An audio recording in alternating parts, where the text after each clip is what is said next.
The Mazda CX-5 is a car that you don't see too often on Irish roads, and you know, that's not right because it's so good at what it does. It starts at €32,000. This version, which is the GT, that's kind of what Mazda used to call Platinum. So forget about Platinum and bring in GT. It's kind of just a name change because you still get things like heads-up display if you go for Platinum, air-cooled seats, heated seats, heated steering wheel, these gorgeous alloy wheels that Mazda haven't changed the colour of in almost 10 years. But do you know what? I don't care because they look lovely. I think the overall look of the car you could mistake for maybe something from Lexus, apart from that massive grille up the front that is like a hammerhead shark with a big Mazda logo on the front, but it still doesn't say Mazda on the front, so it does have people kind of going, what is that? Hey, before we go any further on today's review of the CX-5, could I ask you, may I ask you, sir, madam, to subscribe to the channel? We're trying to get to 20,000 subscribers. If you haven't subscribed yet, even if you only watch videos from time to time, I'd really appreciate it. LED lights come on this version of it. It really is a massive grille, isn't it? It's huge, like, that's the biggest badge I've ever seen in a car. You've got radar adaptive cruise control.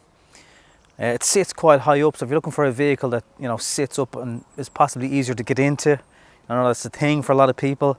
The wheels are huge, like really, really big, and I think to get the full experience of the looks, you do need to go for the GT version. You get blind spot in the wing mirrors, roof rails up here, privacy glass on the back.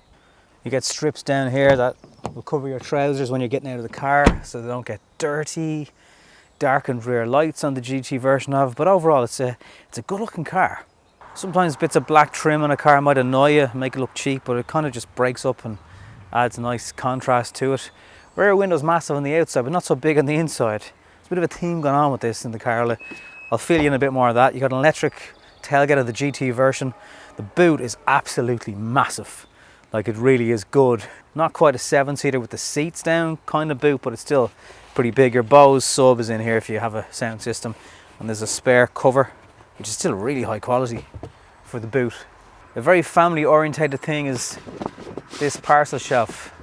It moves, so if you've got a bike or a buggy or something that's sticking up, that will bend around it, and it really does make life very, very easy indeed. You're not going to miss that beep, are you? It's pretty loud. Nice big Mazda badge in the back too, but it's not quite as big as the front. In the back is, well, it has me questioning a few things. First of all, there's no USB back here at all. The windows don't go down all the way, which always annoys kids. The glass sunroof, it doesn't slide back and it doesn't come anyway at all into this part of the car. So that kind of, it doesn't fully make it feel dark because you do have the light coming in there, but it's all right. One thing my daughter noticed, and she's only 6, she said, "Dad, how come this car's so big on the outside but not that big on the inside?" And you know what? I'll be able to leave this channel to her because I think she's onto something. So the driver's seat's not even all the way back, and the legroom is okay. Now, if you did have a 6-foot plus driver in there, that wouldn't be the case. That'd be a bit tight.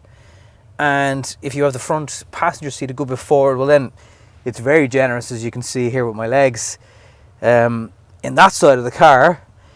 But this is kind of a recurring theme for Mazda, especially in the 3 as well that I reviewed on the channel.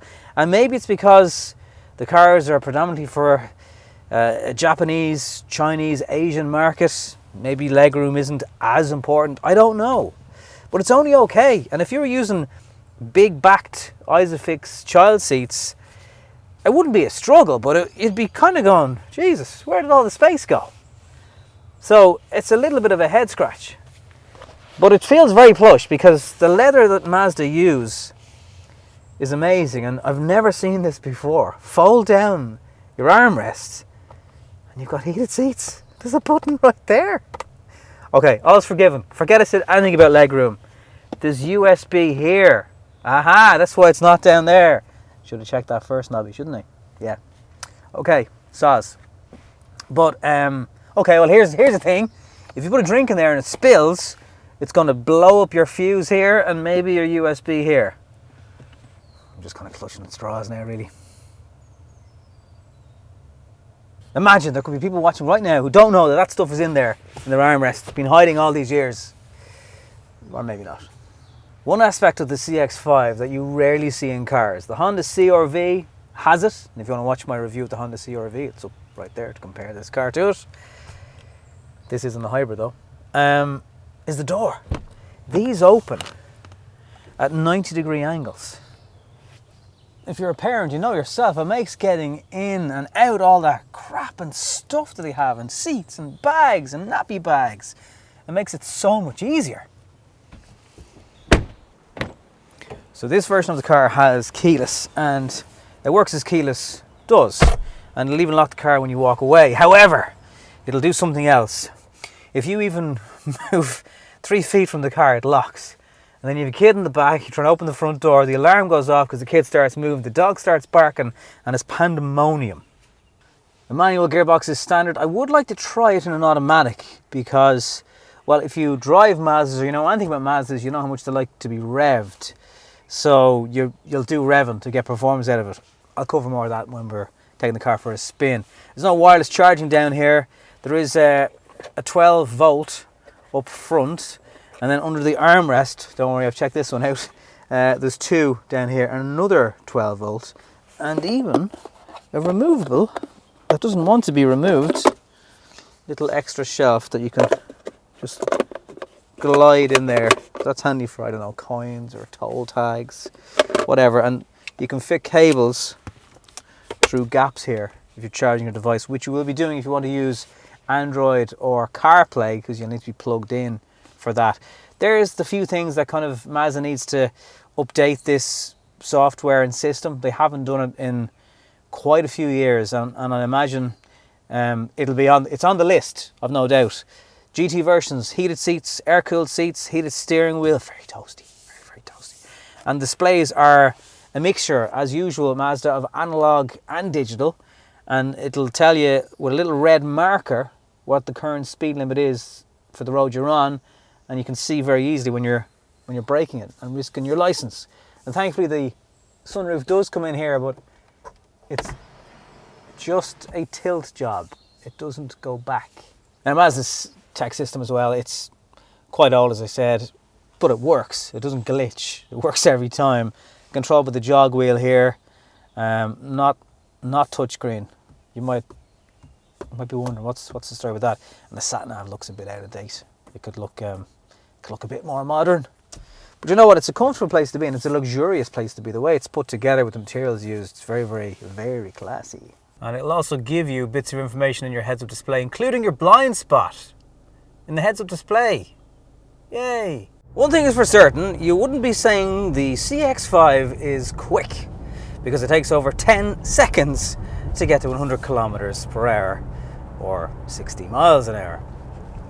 Mazda claim it'll do mid 6 litres per 100 kilometers, and it will on a motorway, but around town you're looking at 8 something. In my case, around about 8.5 litres per 100 kilometers. That's doing the usual runs to the shop, dropping a kid off at a creche, collecting a kid as well, your own obviously, and yeah, it's reasonably economical. Now, as soon as you start winding up the engine, which is what Mazda like you to do with their cars, you can probably add a bit more onto those figures also.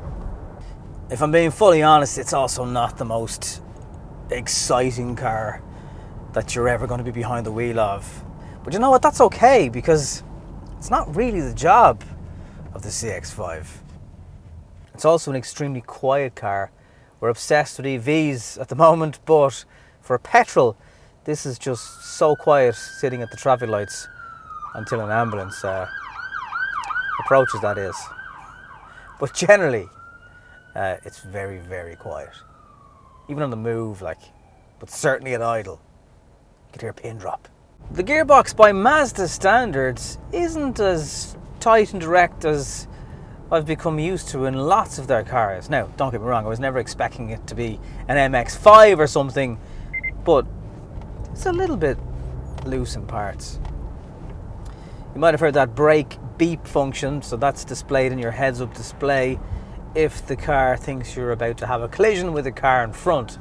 It's simply called frontal collision avoidance. There's a few other different terms that different car companies call it, but essentially if it sees a car ahead and doesn't think you're going to take action to brake, it will brake for you, and also give you a really loud alarm to scare the life out of you that you just couldn't ignore it. And if you haven't driven a modern car in the last few years, that's the kind of technology that is, I wouldn't say standard on vehicles these days, but it's certainly becoming more common. Now, even though you're in a higher seating up position, it's not the floatiest of cars that will carry people around, so I will give it that. But even still, I mean, you're going to have to rev the nuts off it to get some performance out of it, and I'm just not convinced that that's the way Fiacre and Funon are carried around in the back of a car. So maybe save that till you're on your own. It can be done, but generally it's kind of just a car that will very comfortably waft you there. Just don't really expect anything massively fun along the way. But sure, what does that matter when you can sit in your comfort, heated steering wheel, air-cooled seats, listen to your Bose sound system, and just generally get there in style and comfort. That seems to be more important to Mazda in the CX-5 anyway, over, you know, how well it can go around corners. Driving it on the M50, the motorway here in Dublin, if you're watching this from outside of Ireland, I was joining it, I was in 6th gear, and I just found the speed needed to join a motorway safely wasn't there, and I had to drop it back to 4th, I think it was. And there's the odd occasion where you can be caught out by a flat spot in the gearbox. If you're in the wrong gear, you'll know all about it. Again, because the engine, the style of these engines is they do require a bit of revving to actually get performance out of them. So if you're at low revs in 6th gear, that urgent overtaking power just won't be there. Now, it is a petrol engine, so that will always be the case compared to a diesel, but it's even more evident in the way this car drives. I have to keep reminding myself of the target market of this car. And an awful lot, without sounding disrespectful to them, an awful lot of those target customers, they really won't give a damn how fast the thing goes, how it goes around corners. Does it feel comparable to, let's say, a Lexus on the inside? Yes. Looks wise? Yes. Is it a bit more exclusive? Yes. So the car has done a truly great job at being appealing to that market. And to me, that's probably where the success will be judged. In Mazda's terms, have we made a really great car for the people that would want a CX-5 and the type of driving and needs that they have? Answer is totally. So, thoughts? You know what? 32 grand, it's pretty good value. 42, it gets pricey. You do get a lot for that. And the inside in terms of tech is, well, somewhat outdated, but then you could also say, well, it has all the things like heads-up display and blind spot that lots of cars today still don't have. It will take your kids, your family, your dog, everything inside it, and it's kind of rare on Irish roads. So I reckon at the very least, the CX-5 is worth a look. There's ways to support the channel in Patreon, PayPal, liking a video, commenting on a video, it all helps, believe me. So if you've got a question about the car, don't be keyboard shy, get typing. I'll see you on the next one.